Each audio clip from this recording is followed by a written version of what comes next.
Hello everyone, myself Dr.S.Dinesh. I'm an associate professor at Department of Physics, Bharat Institute of Higher Educational Research. In this lecture, we will be looking at Unit 2 of Mechanics and Mechanics of Solids. And the topic which I'm going to talk in this lecture is about rigid body motion. So, what do you mean by rigid body? In physics, rigid body, or also known as a rigid object, or usually a solid body in which deformation is zero or very small, so that it can be neglected. And also, in a rigid body, the distance between any two given points will remains constant in time regardless of external forces or moments acts on it or exert on it. Also, a rigid body is usually considered as a continuous distribution of mass.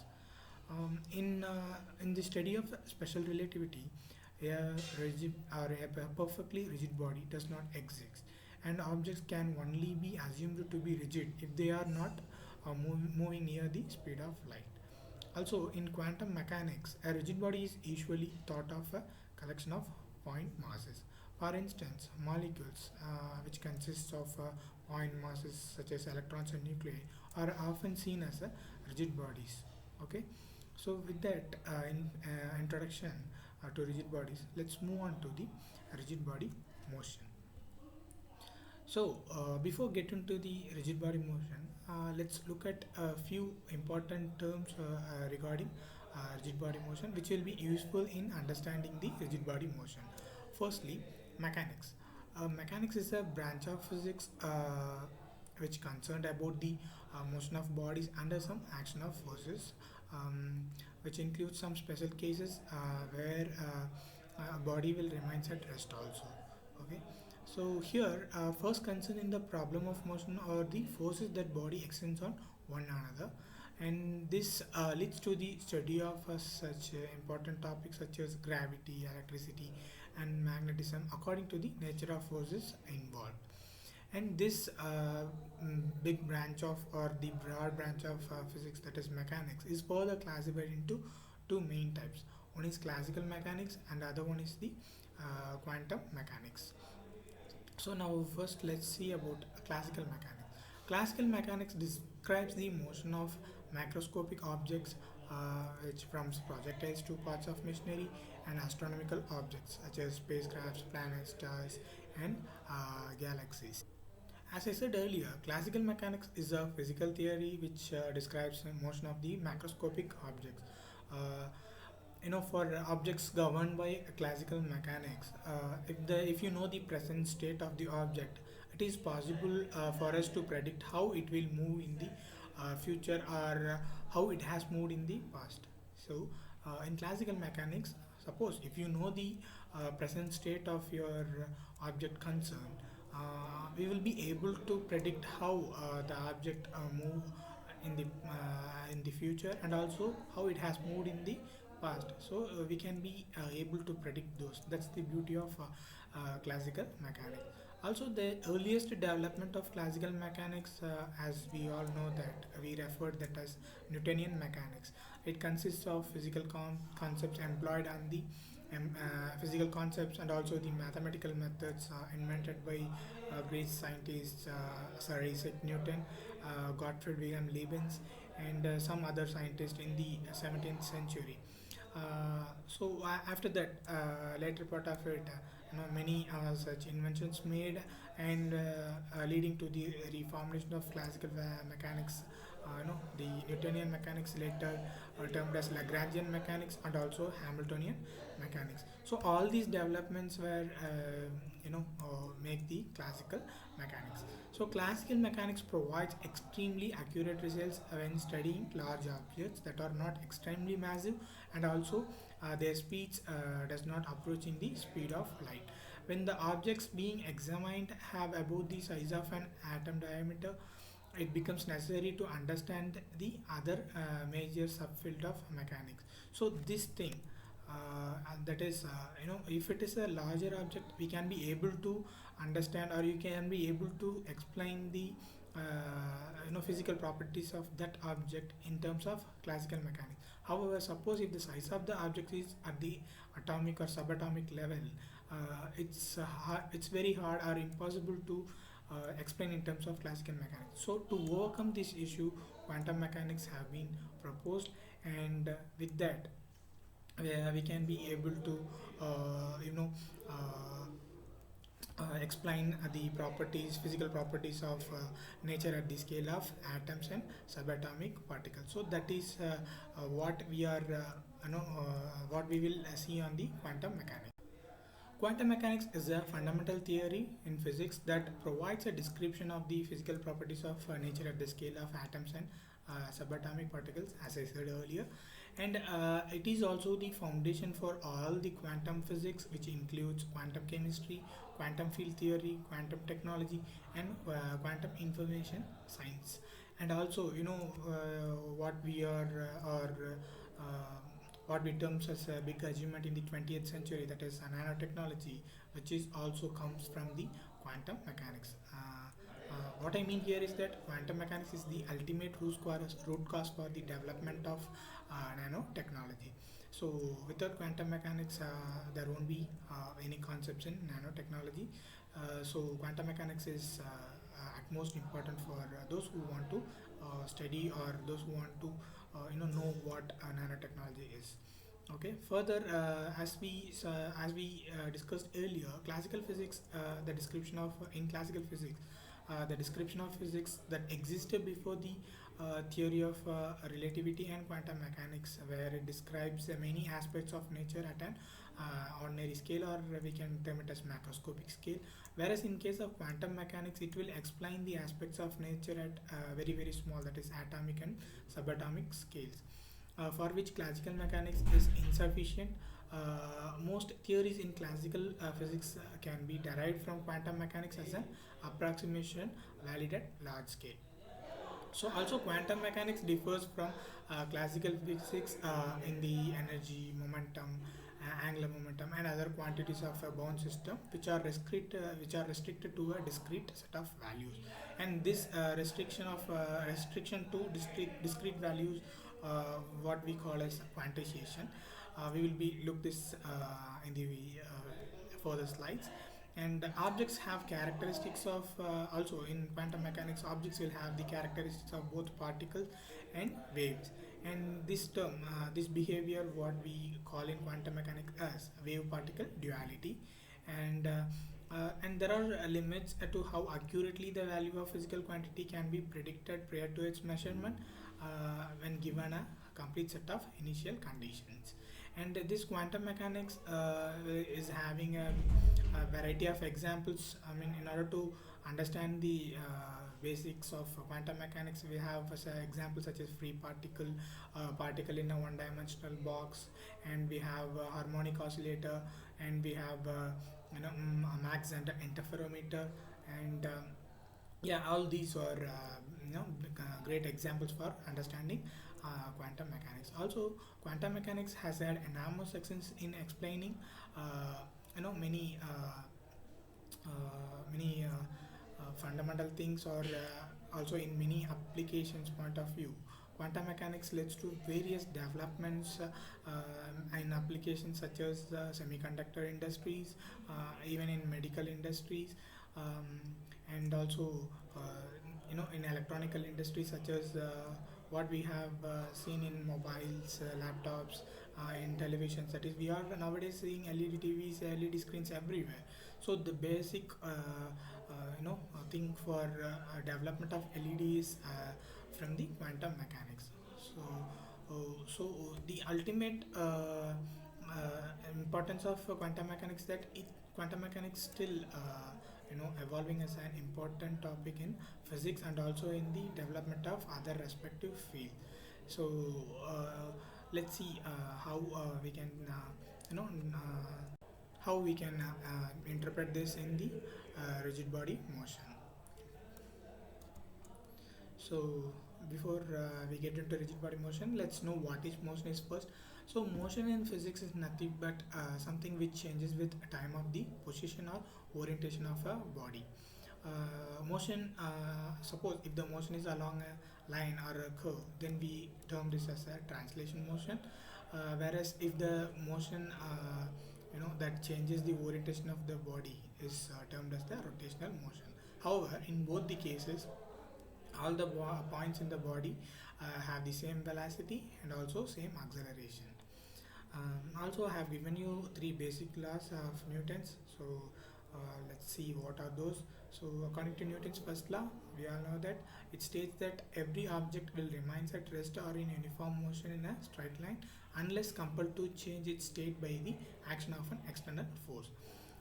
Second law says that the rate of change of momentum of a body is directly proportional to the force applied, and this change in momentum takes place in the direction of the applied force. Whereas the third law, which is the famous one, we all know that it states that for every action there will be an equivalent and opposite reaction. Here I have listed you some of the important terms which will be helpful in understanding the rigid body motion. So firstly we have particle. So a particle is nothing but a point mass which doesn't have any height, width or depth. So it's simple point mass which doesn't have any measurable quantities. Whereas the second term, which is system of particles, which is nothing but if you have a group of particles, say you have five number of particles or it may be 20 or 50. Suppose these group of particles, if they are bound together by some intermolecular forces, then these group of particles are termed as the system of particles. Suppose if you pull one particle in those group, that particle tend to drag all the particles with it. So that is the thing about system of particles. And the third one is linear motion. Suppose if a particle is moving from one point to another point in a straight line, then the motion of that particle is said to be a linear motion. Suppose if the same particle, if it is moving in a circular path, then the motion is said to be circular motion. Whereas if you have a system of particles, it is moving from one point to another point. That is here this what I meaning a system of particles is it's a body, it's a rigid body.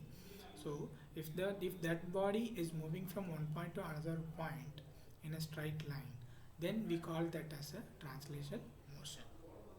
Suppose the same system of particles, if it is changing its orientation means, we will term that as a rotational motion. Lastly, we have moment of inertia. So moment of inertia in physics is a quantitative measure of the rotational inertia of a body. That is the opposition that the body exhibits to having its speed of rotation about an axis altered by the application of a torque. So the axis may be internal or external and may or may not be fixed. The moment of inertia is always specified with respect to that axis. So and also it is defined as the sum of the products obtained by multiplying the mass of each particle of matter in a given body by the square of its distance from the axis. So in calculating angular momentum of a rigid body, the moment of inertia is analogous to mass in the linear momentum. So this is what basic thing which we need to learn before we get into the further topics. The other topic which we want to know before we get into rigid body motion is the center of mass, which is an important topic for any rigid bodies or any bodies. You must know the what is center of mass. So center of mass of a system of particles or a rigid body is the point where the complete mass of the body can be considered as concentrated. In other terms, we can explain that as it is a point such that if some of the force is applied at that point, it will have the same effect as if the forces are applied at different point. So to explain this, let me show you something. So here we are having a rigid body object. This is a mobile phone, which is also a rigid body. So what we are going to do is that suppose if if I want to move this upwards, say I have applying, we can say that there will be there are five points here, or yeah, there will be some 5 points here, 1, 2, 3, 4, and 5. Suppose if I want to move this uh, upwards from here to here, I need to apply some forces on it. So suppose if I apply a force on this at this point, at one point, what will happen? It will tilt like this. So similarly, if I apply here, it will move like this. If I apply here, it will move like this. Okay. So if I want to move this upwards, what I need to do is that I have to apply a constant force on all those 5 points. That is, I have to apply constant force on all these 5 points, and it will move like this. Okay. Suppose in if somehow I have managed to find a particular point where I'm applying all those forces at different points at a particular point, I'll be able to move this upwards. Okay, that particular point is termed as the center of mass. Okay, so here I have given you an example. A baseball player is playing with his bat, and while swinging, the bat is slipping out from his hand. You can see that there is a center of mass point which is mentioned in red color. You can see that it's following a trajectory where the center of mass remains in the path. So this is what the center of mass is about. Nextly, we will be looking at kinematics and kinetics. So, kinematics is a branch of mechanics concerned with the motion of object without reference to the forces which causes the motion. So, kinematics is nothing but a subfield of physics which is developed in classical mechanics that describes the motion of points, bodies, and system of bodies without considering the forces that cause them to move. So, kinematics as a field of study is often referred to as the geometry of motion, and is occasionally seen as the branch of mathematics also. A kinematics problem begins by describing the geometry of the system and also declaring the initial conditions of any known values of position, velocity, or acceleration of points within the system. Then we'll be using arguments of geometry, the position, velocity, and acceleration of any unknown parts of the system can be determined by it. The study of how forces act on bodies fall within kinetics, not kinematics. So that is what your second topic which I have listed. So in kinetics, which will deals with the forces and their effects on moving bodies. So with that, let's see. I have given you about rigid bodies, which we have seen earlier also. So in physics, a rigid body is a solid body in which deformation is zero or so small so that it can be neglected, and the distance between any 2 points on a rigid body remains constant in time regardless of the external force exerted on it. And so we have seen rigid body, and there must be a non-rigid body also. So difference between rigid body and non-rigid body is that when you apply some force on a rigid body, there won't be any change in its shape or size. However, in case of a non-rigid body, the force will tends to change its shape or size of the body. Suppose consider that you are having a wooden any wooden box. So if you apply, or if you apply some force by your hand, there won't be any change on that wooden box. However, take now you have a sponge on your hand. So if you apply some force by your hand, what will happen? You can able to squeeze the sponge, right? So what is happening there is that the sponge is by your force, the sponge is tends to change its shape. So this is what non-rigid body is about. That is the ultimate difference between the rigid body and non-rigid body. Where in rigid body there won't be any change in its shape or size, whereas in case of a non-rigid body, they will tend to change its shape or size, sometimes both. So I have listed you some of the rigid bodies which you normally can see in many engineering industries. So here I have given you gears, cams, and pistons and all. No, all these are rigid bodies. Why? The reason for listing out these things is that these are all involving in many engineering subjects. Okay, particularly in automobiles or in aeronautical or any engines or any heavy machines, you will have these these parts. So all these parts are comes under rigid bodies. Okay, so now let's move on to the rigid body motion. So, a rigid body is said to be in motion if the position of any particle of the body or the orientation of any line drawn on the body is changed during a finite time interval. When all the particles of the rigid body move along paths which are equidistant from a fixed plane, the body is said to undergo planar motion.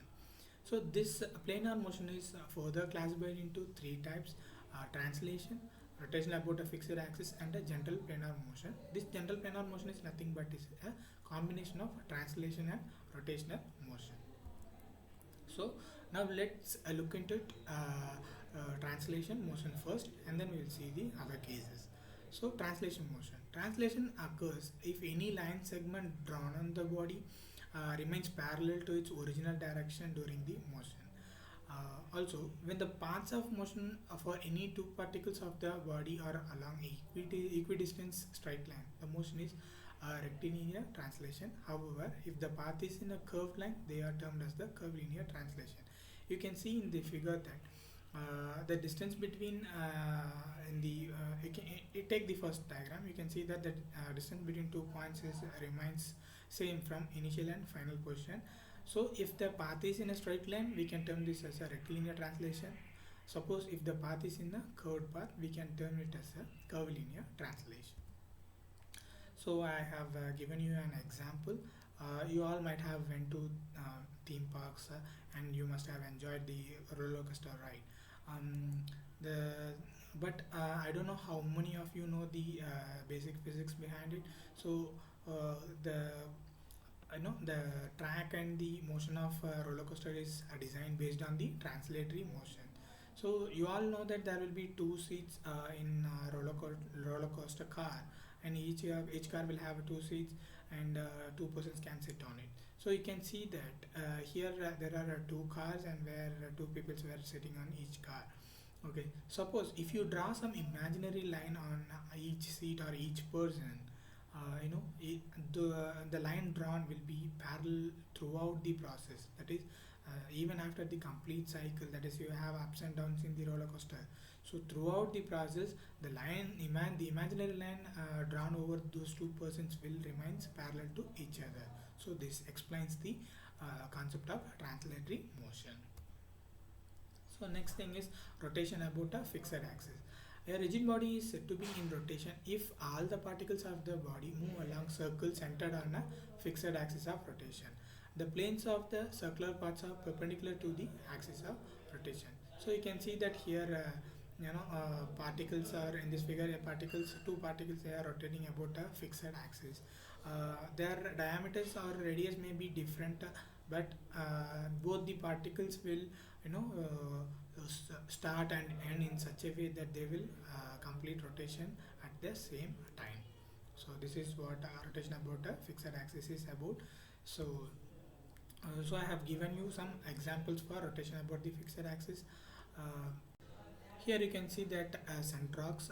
This is also from theme. I mean, you can see in theme parks, and many big theme parks will have this. So this Centrox will have a fixed axis, and there will be two arms. Each arms will have seats for peoples, and each will rotate in an opposite direction to each other. Okay, so you can see that here the Centrox is there is a fixed rod, and each arm is attached to the that fixed axis, and this fixed axis is called the axis of rotation.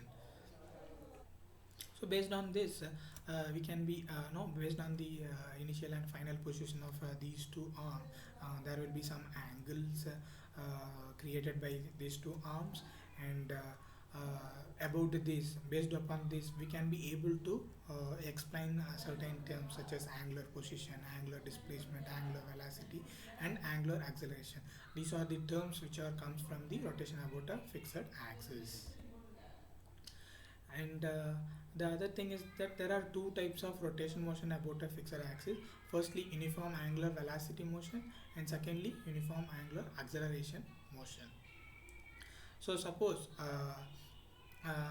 if you turn on the fan, what will happen? The fan will, if it is at the initially off, if you are able to turn on the fan, and the fan will gradually increase its speed. Okay, the gradually increase to speed to its maximum. So that is called as the uniform angular velocity motion.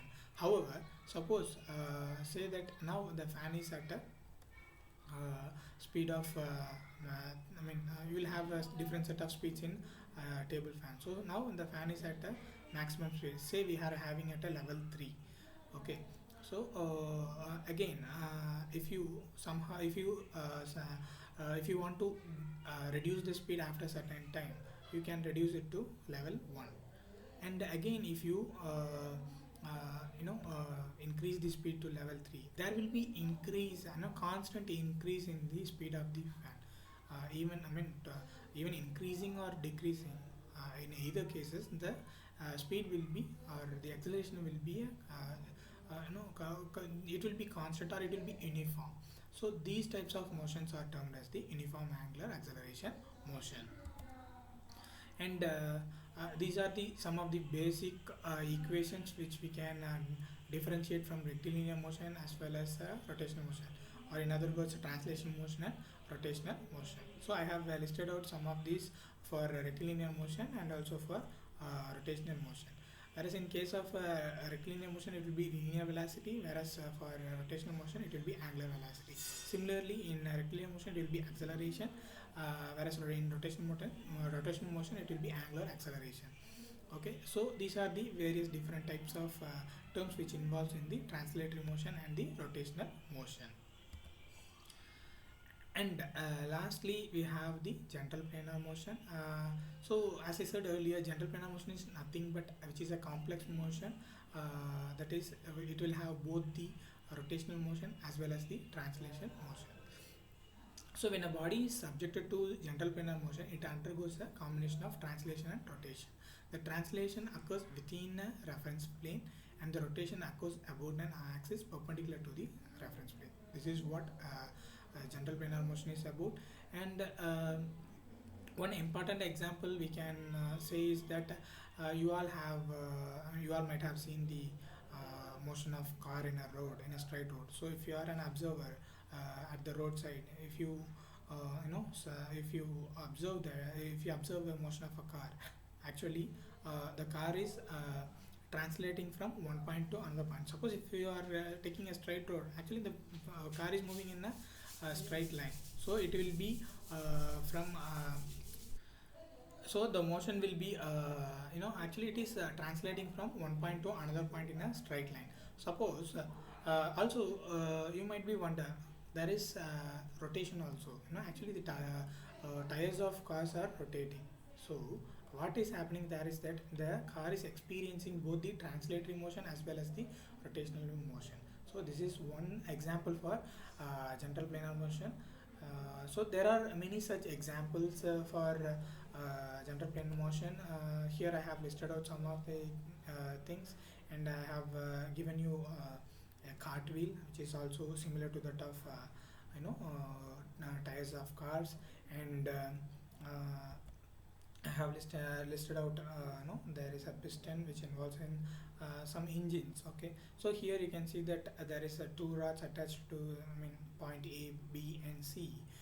Here you can see that actually from point A and B they are experiencing a curved path, whereas point C is experiencing a straight line path. So these are the motions which are comes under gentle planar motion.